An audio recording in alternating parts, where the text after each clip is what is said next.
Irmãos, hoje o texto é um texto bem importante, mais uma vez, né? Estou sempre aqui repetindo, parece que todo o texto de Atos é o mais importante, mas ele tem a sua importância no naquilo que vai acontecer aqui pela primeira vez na história da igreja.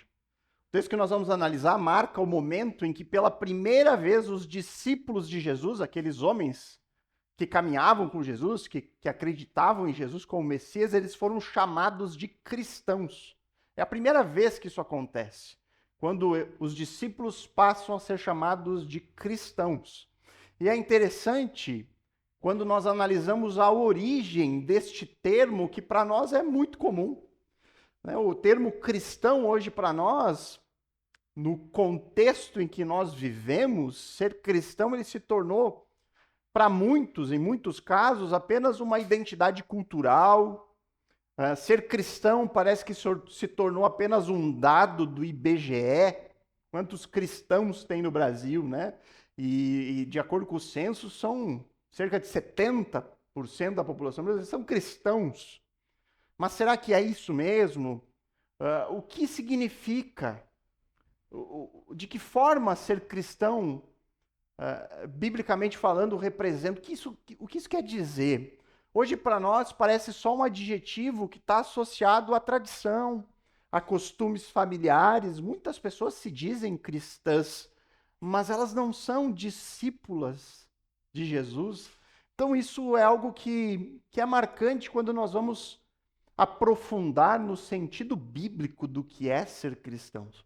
E quando a gente compara o motivo pelo qual os discípulos foram chamados de cristãos, nós vamos perceber que nem todos aqueles que se dizem cristãos são, no sentido bíblico, de fato cristãos.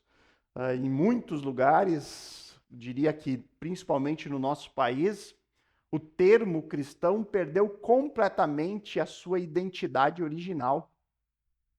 Ser cristão no contexto bíblico, já adiantando um pouco, envolve uma identificação radical com Jesus.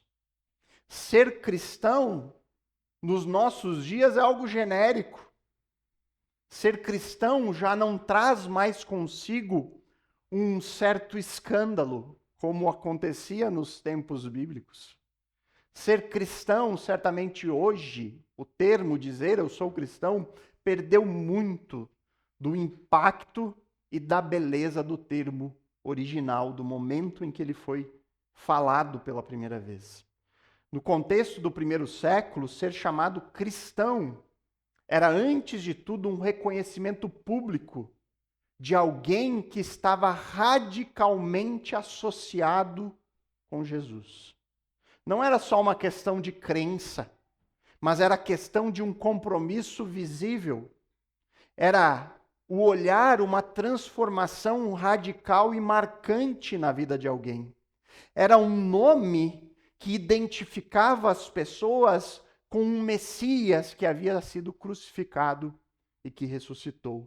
Ser cristão era um título que refletia o impacto e o significado de uma vida moldada em todas as áreas pela pessoa e pela obra de Jesus.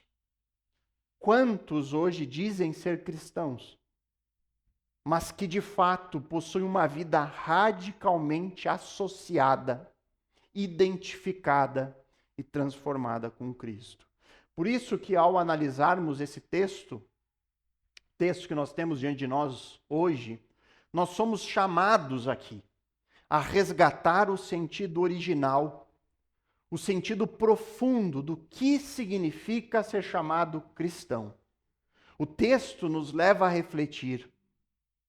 Nós somos reconhecidos como cristãos pela nossa identificação real com Cristo. Nós somos chamados cristãos pelo nosso compromisso com o Evangelho.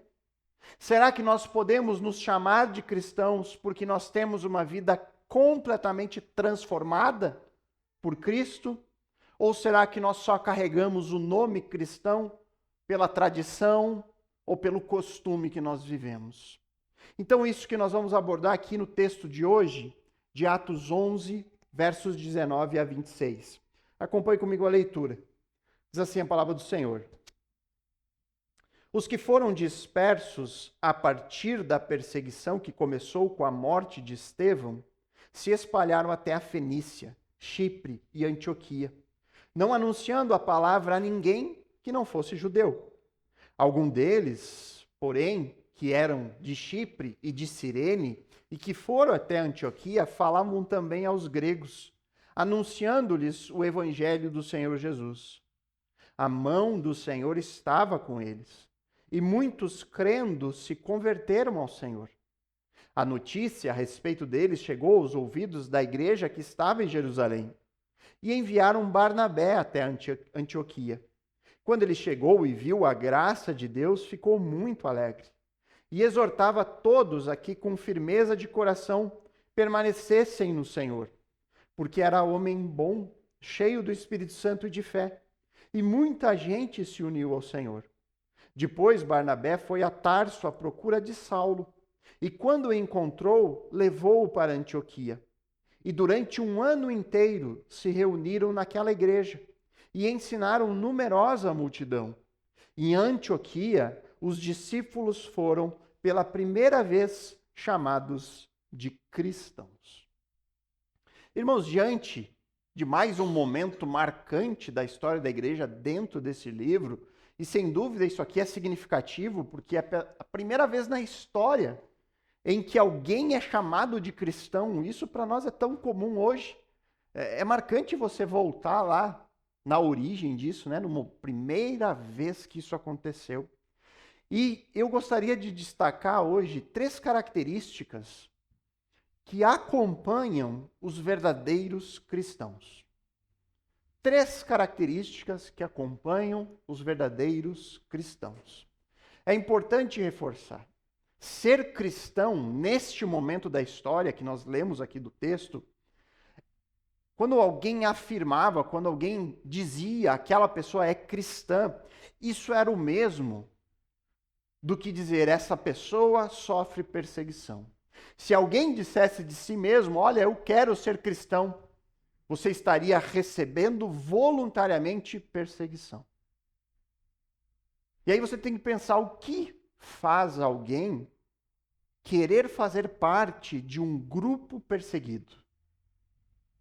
O que faz alguém querer fazer parte de um grupo de pessoas que vai sofrer, sofrerá perseguições? Quem é que quer passar por isso? E essas 3 características que nós veremos, os motivos, são os motivos pelo qual é um privilégio e uma grande alegria fazer parte desse grupo chamado cristãos. Eu diria que são 3 bênçãos que fazem os cristãos suportarem a perseguição. É por causa disso que os cristãos são capazes de se unir a um grupo perseguido e desejar fazer parte desse grupo, porque ele tem certeza de que essas 3 características acompanham as suas vidas. O meu desejo e minha oração, irmãos, é que ao final dessa exposição, nós possamos, cada um de nós, reconhecer o nosso pertencimento a esse grupo. E com isso, reconhecendo o nosso pertencimento, poder nos alegrar com isso.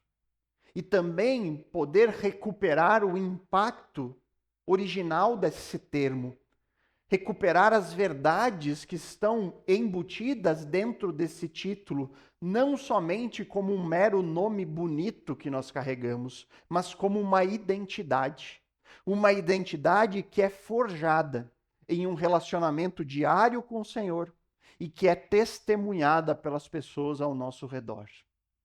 As pessoas precisam olhar para nós, para a nossa vida e dizer: ele é um cristão. Nós precisamos disso. E aqui, irmãos, são características maravilhosas. Eu confesso que eu me deleitei ao preparar essa exposição. É uma alegria saber de que o cristão é acompanhado por essas características. E a primeira característica, e eu diria isso aqui é um privilégio que todo cristão desfruta, todo cristão ele é cuidado por Deus. Repare o que diz os versos 19 a 21 aí do texto. Ele diz: os que foram dispersos a partir da perseguição que começou com a morte de Estevão se espalharam até a Fenícia, Chipre e Antioquia, não anunciando a palavra a ninguém que não fosse judeu. Algum deles, porém, que eram de Chipre e de Cirene e que foram até Antioquia, falavam também aos gregos, anunciando-lhe o evangelho do Senhor Jesus. A mão do Senhor estava com eles, e muitos, crendo, se converteram ao Senhor. Queridos, depois dos eventos relacionados à salvação dos gentios que ocorreram lá em Atos 10, depois do batismo do Espírito Santo ter alcançado Cornélio e os seus convidados, depois daquela disputa que houve entre o apóstolo Pedro e a igreja na Judéia, Lucas agora ele retoma uma narrativa que ele havia interrompido lá no capítulo 8. Volte aí para o capítulo 8 da sua Bíblia, versos 1 a 4. Veja o que diz o texto. Atos 8, versos 1 a 4. Diz ali: e Saulo consentia na morte de Estevão. Naquele dia teve início uma grande perseguição contra a igreja em Jerusalém. Todos, exceto os apóstolos, foram dispersos pelas regiões da Judéia e da Samaria. Alguns homens piedosos sepultaram Estevão e fizeram grande lamentação por ele. Saulo, porém, queria destruir a igreja. Indo de casa em casa, arrastava homens e mulheres, lançando-os na prisão. Enquanto isso, os que foram dispersos iam por toda parte pregando a palavra. Repara que Lucas ele retoma a sua narrativa exatamente neste ponto. Ele está falando agora, no capítulo 11, que os que foram dispersos daquela perseguição que se iniciou com a morte de Estevão, sob o comando de Saulo de Tarso, que conforme nós já vimos, ele foi alcançado pela graça de Deus, ele se converteu. Lucas diz que os discípulos de Jesus, fugindo da perseguição, se espalharam. Eles foram até a Fenícia, foram a Chipre e foram a Antioquia. E aqui eu quero mostrar para você um slidezinho que mostra para você ter uma noção geográfica aí do que está acontecendo. Então a igreja estava concentrada em Jerusalém, houve a perseguição e o povo se espalhou. Agora Lucas, ele narra os locais para onde eles foram. E aí você vê uma rota de Barnabé saindo de Jerusalém, indo até Antioquia, né? Eles se espalharam. Ele fala da Fenícia, que fica ali entre Ramate e Damasco. Ele fala de Chipre, que é aquela ilha. Ele fala de Antioquia, lá em cima, Antioquia da Síria. Então você vê que Barnabé ele vai sair de Jerusalém e ir até lá na Antioquia para ver o que estava acontecendo. E aí depois ele vai ir até Tarso buscar Saulo, que foi por meio dele que a perseguição começa. E ele retorna com Saulo até Antioquia e ali eles vão passar um ano ensinando sobre a fé cristã. Então Lucas ele diz que os cristãos eles foram dispersos lá de Jerusalém por todas essas regiões aí. Mas eles continuaram o seu trabalho de evangelistas, testemunhando sobre Jesus. Eles continuaram contando sobre o Messias que morreu e ressuscitou. Eles continuaram dizendo, olha, este é o único caminho para a salvação, crer neste Messias que morreu pelos nossos pecados, mas que ressuscitou. E boa parte desses cristãos espalhados, eles focaram na evangelização dos judeus. Lucas fala isso de maneira bem clara no verso 19, que eles foram anunciando a palavra a ninguém que não fosse judeus. Porém, um grupo aparentemente menor, porque ele diz no verso 20, alguns dos cristãos, eles não fizeram diferenciação. Eles começaram a compartilhar o evangelho com qualquer pessoa que quisesse ouvir. Este grupo provavelmente era composto de cristãos que vieram lá de Chipre, ali aquela ilhazinha do mapa, que vieram de Cirene. Cirene é no norte da África, nem vai aparecer aqui. Em distância terrestre, é 2.000 quilômetros de distância de Antioquia. Então você vê que houve cristãos espalhados e que foram a várias regiões naquele tempo. E eles pregaram para qualquer pessoa disposta a ouvir. E um dos locais de fuga foi a cidade de Antioquia da Síria. Essa era a terceira maior cidade do mundo romano daquele tempo. Só era menor que Roma e Alexandria. Para você ter uma ideia, a estimativa que se tem histórica da população de Antioquia no primeiro século era entre 300 e 600 mil habitantes ali. Era uma cidade muito grande para aquela época. E havia nesta cidade pessoas de todos os tipos. Haviam muitos judeus morando lá. Haviam muitos prosélitos, que eram gentios convertidos ao judaísmo, que haviam se circuncidado e abraçado a fé judaica. E havia muitos dos chamados gentios tementes a Deus, como era Cornélio. Lembra? Simpatizantes da fé, mas que não haviam abraçado o judaísmo na íntegra. Então, os cristãos que foram até Antioquia encontraram um terreno fértil, encontraram um público ansioso para ouvir falar sobre o Messias que morreu e ressuscitou. E é importante aqui destacar que Lucas agora fala de conversões acontecendo ali, muitos se converteram, mas ele não fala nenhum evento sobrenatural acontecendo ali. Não é relatado nada sobre o batismo do Espírito Santo na semelhança do que aconteceu com Cornélio. Por que será que não houve esses eventos sobrenaturais?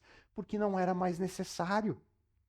A confirmação que o Senhor quis dar ao seu povo da salvação dos gentios foi dada diante do apóstolo Pedro e de testemunhas. Aquilo confirmou que a fé estava alcançando os gentios. Aquilo eliminou qualquer dúvida que pudesse haver de verdadeiras conversões entre o povo gentil. Ao nos contar tudo isso, Lucas ele deixa registrado aqui para nós algo que sempre acompanha os cristãos, que acompanharam esses cristãos naquele tempo, nessas viagens, nessa fuga. Não era uma viagem de férias. Eles saíram fugindo de uma perseguição. Mas os locais que eles foram, eles continuaram pregando. E aí, Lucas deixa registrado algo que sempre acompanha os cristãos. Na primeira parte do verso 21, olha o que diz ali. A mão do Senhor estava com eles. Com eles quem? Com esses discípulos que fugiram da perseguição. Com esses discípulos que pregavam o evangelho com coragem e fidelidade. Por conta da pregação deles, dessas pessoas que estavam cuidadas pelas mãos do Senhor, o texto diz que muitos creram e muitos se converteram. Irmãos, repare com atenção o que isso nos ensina sobre o cuidado de Deus com o seu povo. A mão do Senhor significa a providência de Deus. Significa o cuidado de Deus com o seu povo. Significa aqui que Deus abençoou o trabalho dos missionários e a igreja prosperou, frutificou. Significa, olha, Deus estava o tempo todo cuidando deles. Deus estava guardando eles. Deus estava agindo por meio deles. Isso é maravilhoso. Saber que Deus tem o seu povo em suas mãos. Isso é maravilhoso, irmãos. Mas repare, tem um detalhe importante aqui que talvez escape aos nossos olhos. Dentro dessa providência de Deus, dentro desse cuidado, estava incluído a perseguição que eles sofreram. Dentro desse cuidado, dentro desse estar nas mãos do Senhor, estava incluído a morte de Estevão, que fez essas pessoas serem espalhadas. Dentro desse cuidado, dentro dessa providência, estava a dispersão, o ter que fugir dos seus lares, o ter que ir a um lugar sem saber o que vai acontecer. Isso também era provisão do Senhor. Isso também era a mão de Deus cuidando deles. A Bíblia nos ensina que o cristão, ele está sempre, e aqui eu repito, irmão, sempre, a todo o momento, cuidado pelas mãos do Senhor. Em todo e qualquer momento, em toda e qualquer circunstância, seja ela boa ou ruim. Seja ela na prosperidade do trabalho, seja ela na dificuldade, no sofrimento, na escassez ou na perseguição.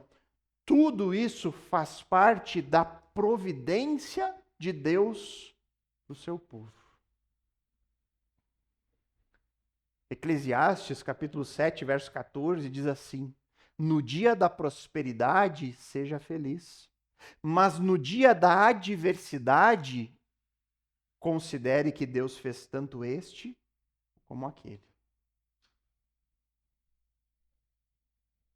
Mais alguns exemplos bíblicos de como que dentro dessa esfera da providência de Deus para o seu povo, muitas vezes pode estar incluído momentos de dificuldade.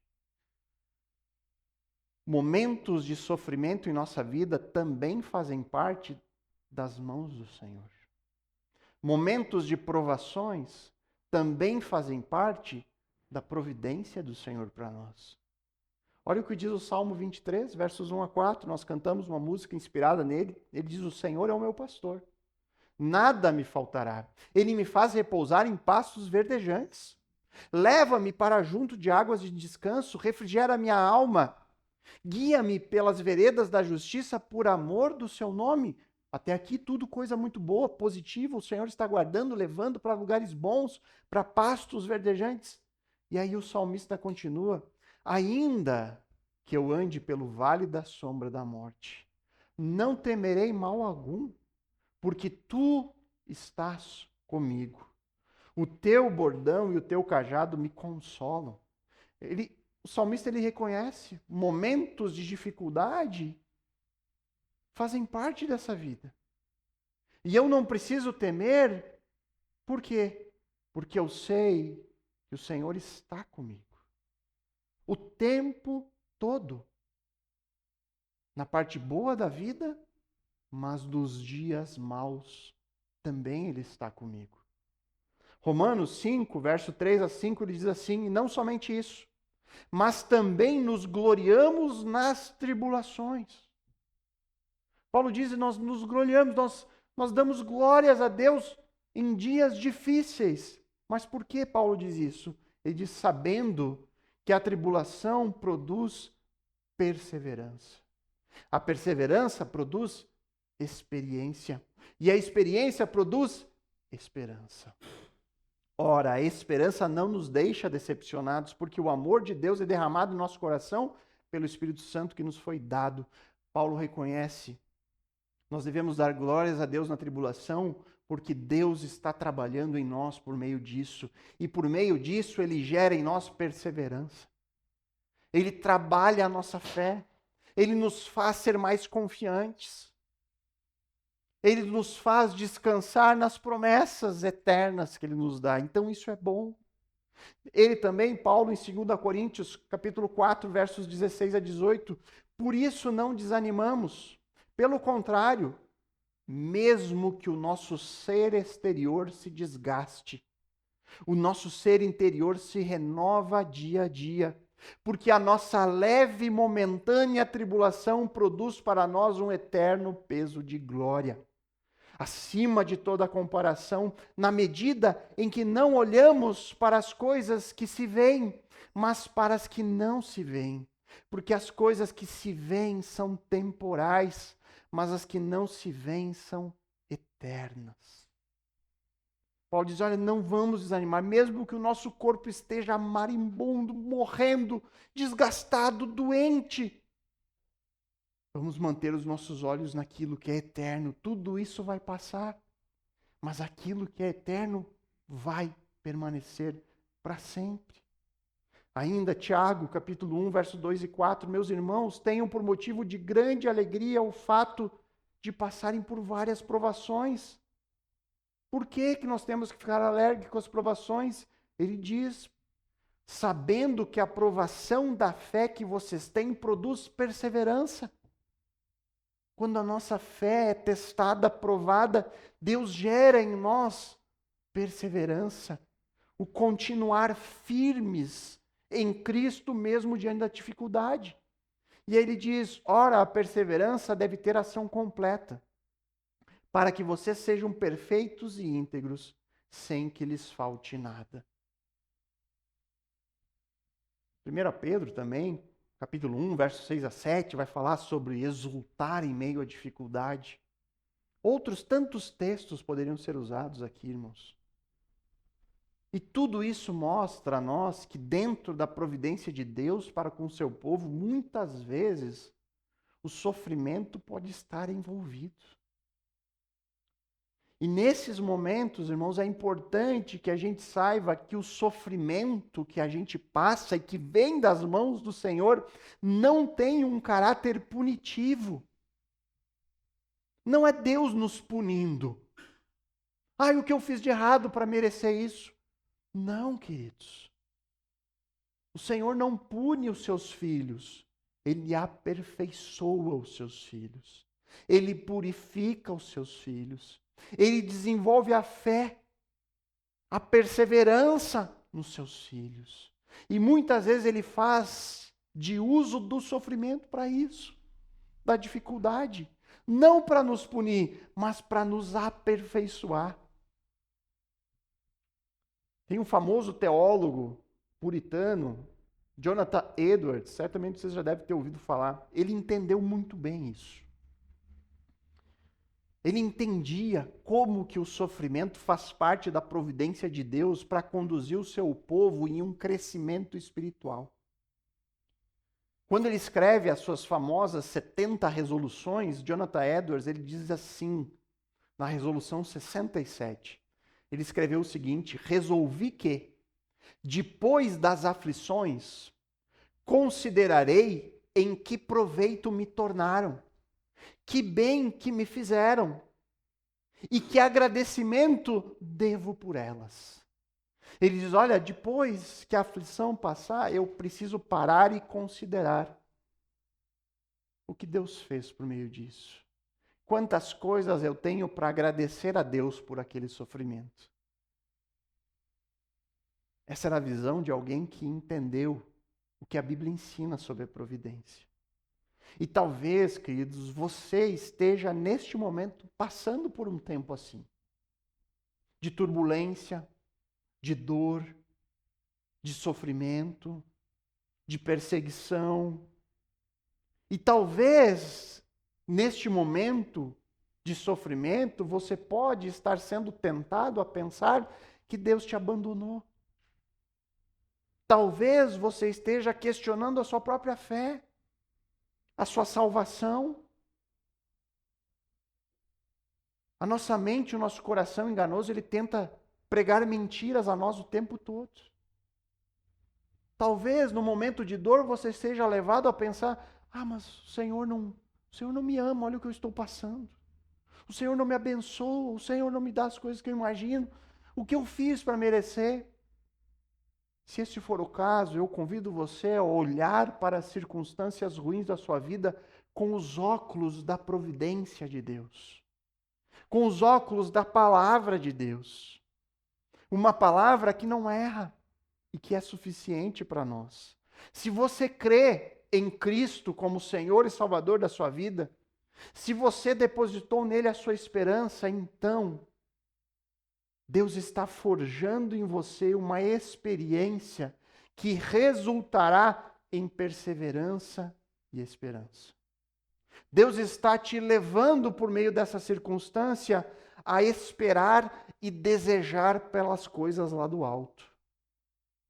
Se você está hoje passando pelo vale da sombra da morte, não se esqueça, não há o que temer. O próprio Senhor está contigo. Ele cuidará de você o tempo todo. O cristão, aquele que crê, ele precisa saber. Ele é cuidado por Deus. Depois disso, os cristãos são também, de acordo com o texto de hoje, alvos da graça de Deus. Olha o que diz o versos 22 a 24. A notícia a respeito deles chegou aos ouvidos da igreja que estava em Jerusalém, e enviaram Barnabé até Antioquia. Quando ele chegou e viu a graça de Deus, ficou muito alegre, e exortava todos os que com firmeza de coração permanecessem no Senhor, porque era homem bom, cheio do Espírito Santo e de fé, e muita gente se uniu ao Senhor. Então, queridos, assim como nós vimos no capítulo 11, as notícias sobre os gentios se convertendo chegaram rapidamente até os ouvidos da igreja mãe, da igreja lá em Jerusalém. Olha como correu a notícia. Pessoas estavam se convertendo lá em Antioquia e logo a igreja de Jerusalém já ficou sabendo disso. E o que eles fizeram agora? Nós vimos que lá, quando souberam de Cornélio, eles esperaram Pedro com um grupo de pessoas questionando. E agora, o que eles fazem? Será que eles enviam uma comissão para realizar o interrogatório? Será que eles enviaram um dos apóstolos? Não. Olha como o que aconteceu no capítulo 10, lá em Cesareia. Olha o que aconteceu com Cornélio e seus convidados. Olha como o testemunho de Pedro sobre o que ele viu mudou a igreja. Mudou a maneira da igreja receber esse tipo de notícia, de gentios se convertendo. Eles decidiram mandar um homem até lá para verificar. E quem foi? Barnabé. Um judeu de fala grega, natural de Chipre, era alguém dali da região. E ele era portador de algumas características especiais. Lucas diz que ele era um homem bom, cheio de Espírito Santo e de fé. Isso demonstra, queridos, que a igreja em Jerusalém entendeu que eles estavam vivendo um novo momento na história. Uma história que passaria a contar cada vez mais com a conversão de gentios. Em vez de enviar um grupo de críticos para examinar o que estava acontecendo em Antioquia, eles enviaram Barnabé, o homem perfeito para isso. Barnabé, irmãos, já foi apresentado para nós por Lucas lá em Atos 4:36. Lá no início, no capítulo 4 de Atos, Lucas diz que o nome Barnabé significa filho da consolação, que ele era chamado de Barnabé. Então ele era chamado porque ele era considerado alguém que tinha alguma aptidão na área do encorajamento. Barnabé também pode ser traduzido por filho do encorajamento. E foi esse o trabalho de Barnabé agora. Quando ele chegou em Antioquia, ele viu o que Deus estava realizando, ele verificou ali conversões verdadeiras, ele viu pessoas se unindo à fé em Jesus e ficou alegre, extremamente contente. E aí então ele passou a encorajá-los, como diz o seu nome, filho do encorajamento. Ele passou a exortar esses novos convertidos para que eles permanecessem firmes no Senhor. E isso é muito importante, irmãos, no início da caminhada de qualquer novo discípulo. O incentivo, o encorajamento. Quando a pessoa conhece Cristo, é importante alguém ali para incentivar, para ajudar, para dar os primeiros passos, para estar acompanhando, orando. Imagina os desafios dos novos crentes naquele momento. Diante de uma realidade cultural onde a única certeza que eles tinham era da perseguição, do sofrimento, do talvez ter que fugir. Coisas que nós hoje não experimentamos com a graça de Deus. Mas mesmo nós, em um contexto diferente, isso não significa que os novos crentes não enfrentem os seus desafios. Muitas vezes é difícil se manter firme na fé em Cristo. Nós sempre dizemos, o discipulado cristão ele tem um custo. Ele é custoso. Existe um custo em seguir a Jesus. Mudanças na nossa vida são inevitáveis. E muitas vezes essas mudanças são dolorosas. Por isso que é importante o encorajamento no início da caminhada. É necessário. E foi o que aconteceu ali. O trabalho de Barnabé foi fundamental neste momento. De tal forma que Lucas ainda conta que muita gente se uniu ao Senhor. Muitos ali cresceram, aprenderam mais sobre a graça de Deus e permaneceram fiéis a Jesus, o seu Salvador. E sobre essa parte do texto, eu gostaria de destacar o que está escrito no verso 23. Algo que Barnabé viu quando chegou lá em Antioquia. Ele chegou e viu o quê? A graça de Deus. Ele viu a graça de Deus. Irmãos, esta é mais uma verdade bíblica incontestável e maravilhosa. A graça de Deus acompanha os cristãos. Eu imagino que você já saiba, ou a maioria de nós já saibamos. Talvez você esteja até como eu já, careca de saber. Que graça na Bíblia diz respeito àquele favor que Deus concede a pecadores. Isso é graça. Um favor que nós não merecemos. É o perdão dos nossos pecados. Um perdão que não é dado com base em méritos, mas simplesmente porque o Senhor é bom. Por isso, graça significa isso, um favor imerecido. Deus, ele por iniciativa própria, ele vai, chama e regenera aqueles que ele predestinou para serem salvos. Isso não depende de obras, não depende de decisões humanas. Nós aprendemos aqui muito bem com o pastor Adriano em Romanos 8. Romanos 8, versos 29 a 30, ele diz: pois aqueles que Deus de antemão conheceu, ele também predestinou para serem conformes à imagem do seu Filho, a fim de que ele seja o primogênito entre muitos irmãos. E aos que predestinou, ele também chamou. E aos que chamou, a esses também justificou. E aos que justificou, a esses também glorificou. É só Deus fazendo. Deus chamou, Deus justificou, Deus glorificou. Essa é a graça de Deus na salvação. Isso é o que nós mais precisamos, irmãos. Esse é o presente mais precioso que nós podemos receber neste mundo. Nada é mais importante do que a salvação em Jesus. Nada. Esse é o maior presente que nós podemos receber aqui. Deus nos perdoando dos nossos pecados. Se Deus ele fizesse só isso, irmãos. Se Deus ele viesse a nós, nos salvasse e nos abandonasse aqui até a nossa morte. Se Deus viesse, nos salvasse e nos deixasse até o dia da nossa morte, encontro com Ele, nós já teríamos mais do que nós precisamos. Já estaria muito bom.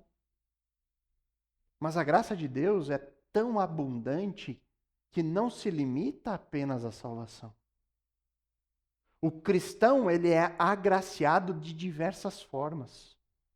O Senhor, ele não se limita, ele não se contenta em só nos salvar. Ele cuida de nós. Ele trabalha em nosso coração. Ele molda o nosso caráter.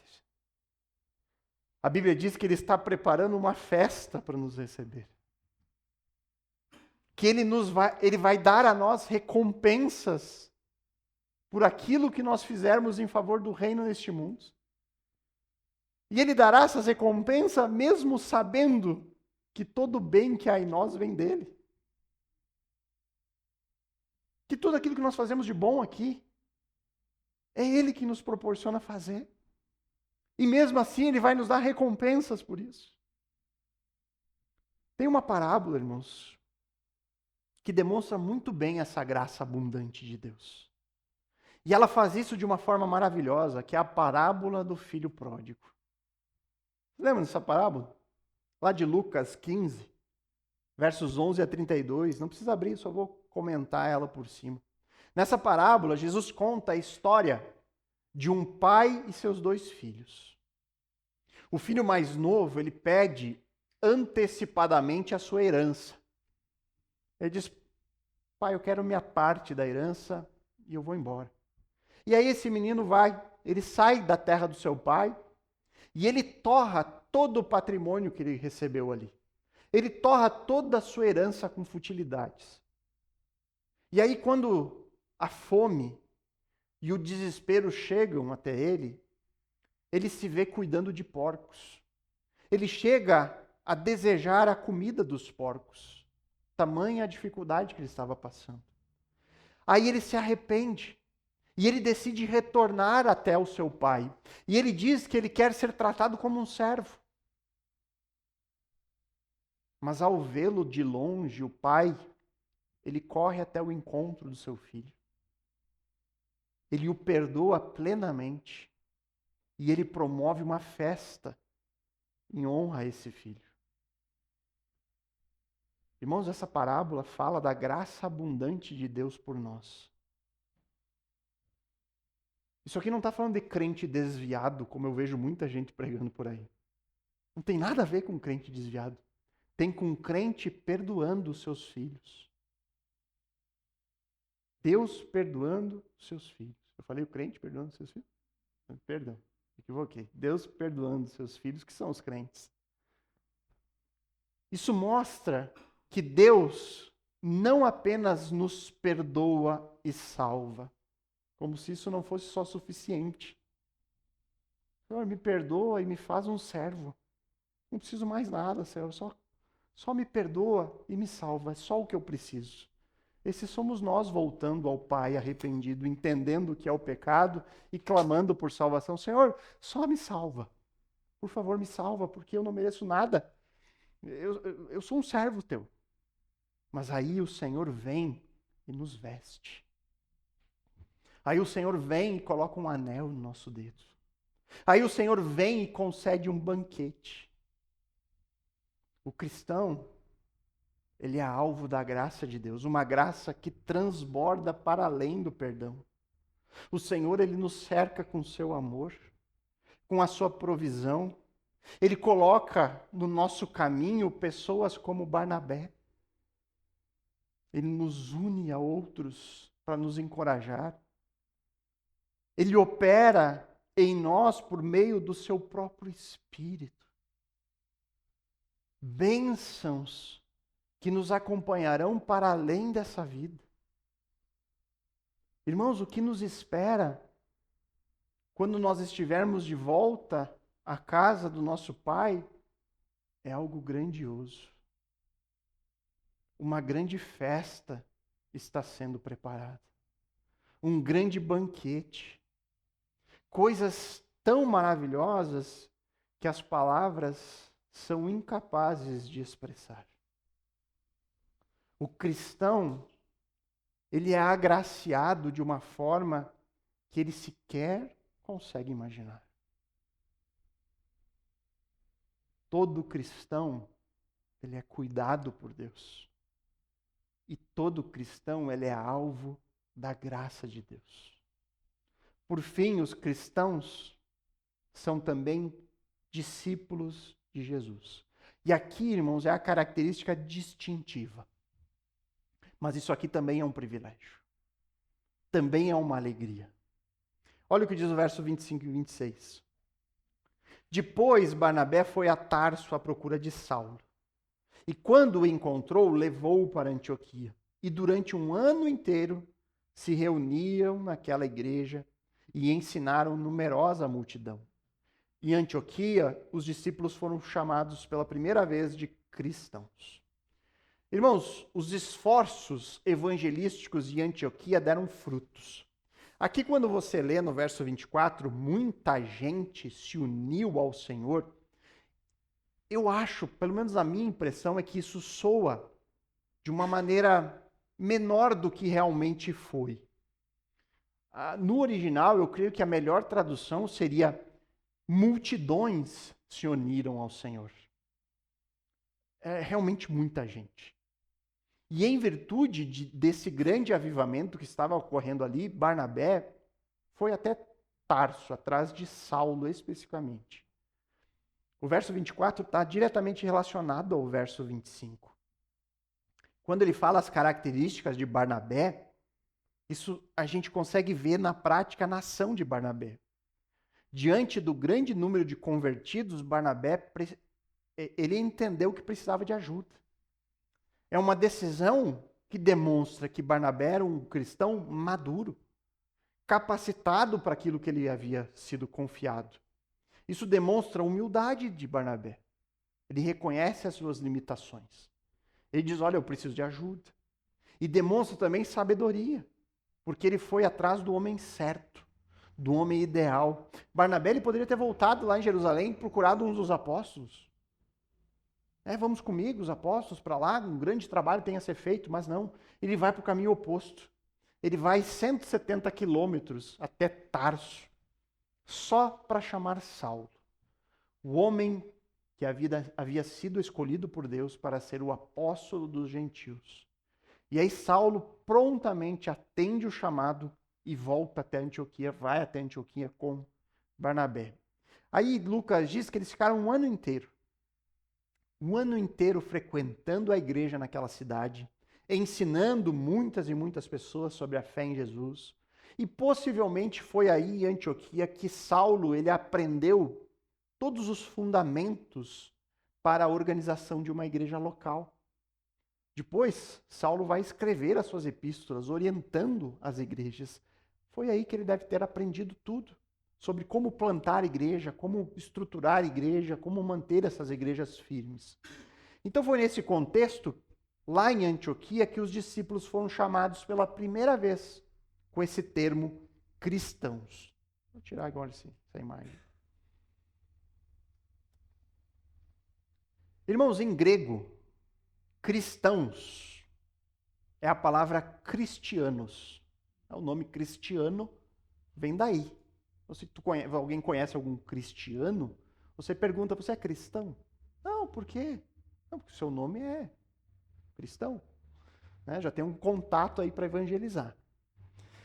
A palavra cristianos, ela vem de duas palavrinhas, né? Cristo, que não precisa explicar, e o sufixo ianos, que significa uma identificação com alguém ou alguma comunidade. Se você lembra de Mateus, lá em Mateus 22:16, é apresentado para nós no texto os herodianos. Os herodianos eram pessoas identificadas com a dinastia do rei Herodes, o Grande. Não se sabe ao certo se esse termo cristãos foi algo que os próprios discípulos começaram a usar para falar deles mesmos, ou se foram os opositores, os inimigos dos cristãos. E eles fizeram isso como algo depreciativo. As evidências históricas levam mais à segunda opção. Não foram os próprios discípulos, mas os opositores. Por quê? Se a gente olhar para o registro bíblico, 3 vezes apenas esse termo aparece na Bíblia, no Novo Testamento. Aqui, nesse texto que nós estamos vendo, lá no final de Atos, em Atos 26, 28, onde Herodes II, ele repreende Paulo por tentar fazer dele um cristão. Então nós vemos o termo na boca de um opositor, e depois é usado só por Pedro, na sua primeira epístola, 1 Pedro 4,16, onde Pedro lá está exortando os discípulos a não se envergonharem por sofrer como cristãos, mas que eles deveriam glorificar a Deus por esse nome. Então parece que esse era um termo depreciativo usado contra eles. Também nós não encontramos muitos registros deste termo na literatura cristã primitiva. Os primeiros cristãos, os pais da igreja, não usavam muito esse termo. Apenas um autor dos primeiros séculos usou o termo cristão. Então parece que a segunda opção é a melhor. Mas independente da origem, o termo ele tem um significado. Existe um porquê disso, de cristãos, e o significado é claro. Ser cristão é fazer parte de um grupo de pessoas totalmente identificados e comprometidos com Jesus. Um grupo de pessoas que refletem aquele que ele segue. Refletem as suas virtudes, refletem a sua honra, refletem a sua glória. A verdade é que, muito mais que um título, ser cristão é algo que representa a própria pessoa. Ser cristão é dizer ser identificado com Jesus. É dizer ser um seguidor de Jesus. É dizer ser alguém que batalha pelo Evangelho como um soldado de Cristo. Isso é ser discípulo. No mundo judaico, ser discípulo era símbolo de um aprendiz que estava sempre aos pés do seu mestre e que imitava todos os passos da sua vida. O discípulo do primeiro século era alguém que memorizava os ensinamentos do seu mestre, que estava sempre ali vivendo próximo com ele, em comunidade, e ele então buscava receber do seu mestre orientação diária. Jesus, enquanto andou aqui, ele fez os seus discípulos. E ele ordenou que os seus discípulos fizessem mais discípulos. É isso que Paulo e Barnabé vão fazer agora em Antioquia. O relacionamento do discípulo e o discipulador, aluno e mestre. Dessa forma, a fé em Jesus ela é transmitida. E isso seguindo desde aquele tempo até nós hoje. Por isso, queridos, que quando nós comparamos com os nossos dias, ser cristão perdeu completamente o seu significado, o seu peso, o seu símbolo de identificação com Jesus. Muitos em nossos dias podem dizer, sou cristão. Podem dizer, sou um discípulo. Mas quais são as marcas de um verdadeiro discípulo? Eu selecionei 10 marcas aqui, mas são todas rápidas. Não vou me estender em nenhuma delas. 10 marcas de um verdadeiro discípulo. Primeira, a regeneração e a nova vida em Cristo. Regeneração e nova vida em Cristo. Todo verdadeiro discípulo experimenta uma obra operada pelo Espírito Santo nele. Todo o crente verdadeiro, o cristão genuíno, passa da morte espiritual para a vida em Jesus. Isso produz um novo coração e isso produz mudanças visíveis. Como eu sempre digo, todo cristão verdadeiro tem um antes e um depois para contar. Todo. Minha vida era assim, hoje é assim. Antes eu fazia assim, agora é outra história. Regeneração. Segundo, o reconhecimento de Cristo como Senhor. O que isso significa? O cristão, o discípulo autêntico, confessa a Jesus não só como Senhor, ou como Salvador, mas como Senhor da sua vida. Isso é o sinônimo de uma sujeição completa. Isso significa entregar a minha vida a Ele. Ser servo, no sentido de que Ele é o dono da minha vida. Eu entrego tudo a Ele. Os meus bens, os meus projetos, a minha vida inteira está debaixo de Cristo. Terceira marca, obediência à palavra de Deus. Obediência não é opcional. É fruto do amor por Jesus.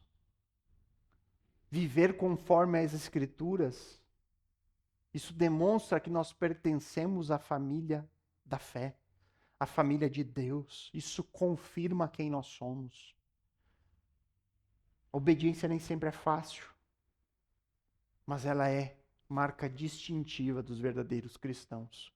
Quarto, perseverança. Uma fé perseverante até o fim atesta a veracidade do novo nascimento.